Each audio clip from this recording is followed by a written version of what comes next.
بسم اللہ الرحمن الرحیم۔ السلام علیکم ڈیئر اسٹوڈنٹس، امید ہے آپ لوگ ٹھیک ہوں گے اور آپ لوگوں کی زندگی خوشی کے ساتھ گزر رہی ہوگی۔ میرے چینل پہ نئے ہر آنے والے ان کو چاہیے کہ میرے چینل کو سبسکرائب بھی کرے اور ساتھ ساتھ اس چینل کے لنک کو بھی اپنے دوستوں کے ساتھ شیئر کریں، ٹھیک ہے؟ تو بڑھتے ہیں کتبہ کہ یہ جو عباس کا لکھا ہوا افسانہ ہے اس کے خلاصے کی طرف، کہ اس کے خلاصے میں بتانا کیا چاہتے ہیں، اس کا مرکزی خیال کیا ہے، اس کا خلاصہ کیا ہے۔ جب آپ کے سامنے خلاصہ رکھ دیا جائے تو انشاءاللہ آپ کے لیے پھر آسانی ہوگی اور آپ لوگ اس سے استفادہ کریں گے، فائدہ اٹھائیں گے۔ تو بڑھتے ہیں یعنی یہ تو کتبہ ہے، یہ افسانہ ہے، اور شہر سے کوئی ڈیڑھ میل اور 1.5-2 میل کے فاصلے پر فضا باغوں اور پھلواریوں میں گھری ہوئی قریب قریب ایک ہی وضع کی بنی ہوئی عمارتوں کا ایک سلسلہ جو دور تک پھیلتا چلا گیا ہے۔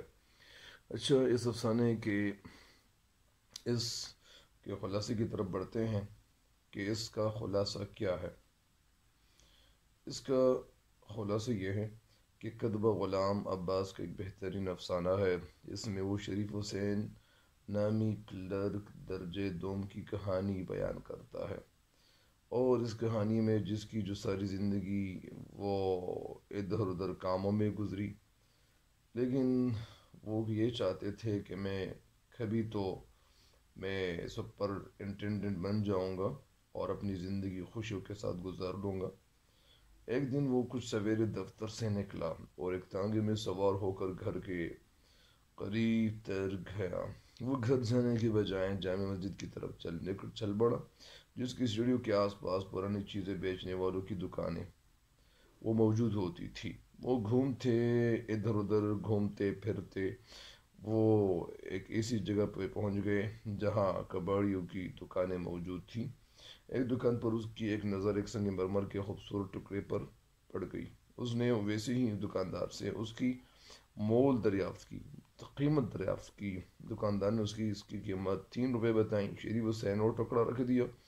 دکاندار کے اکسانے پر مطلب یعنی جوش دینے پر اس نے اس کی قیمت 1 روپے بتائی، اور آخر میں دکاندار وہ راضی برضا ہو گیا، اور اس طرح شریف حسین وہ ٹکڑا خرید کر گھر لے آئے۔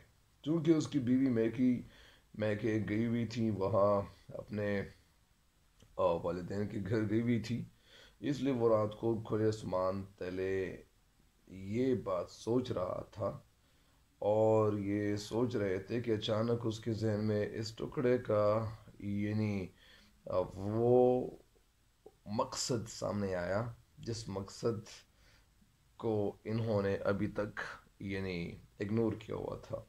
وہ سوچنے یہ لگے کہ کیا ایسا بھی ہو سکتا ہے کہ میرے دن اگر کیا ہو جائیں، یہ دن جو میں جس طرح غربت میں زندگی گزار رہا ہوں، ایسے بھی ہو سکتا ہے کہ میری غربت ختم ہو سکتی ہے اور میں مالدار ہو سکتا ہوں، اور وہ کلرک درجہ 2 سے ترقی کر کے سپرنٹینڈنٹ بن سکتا ہے۔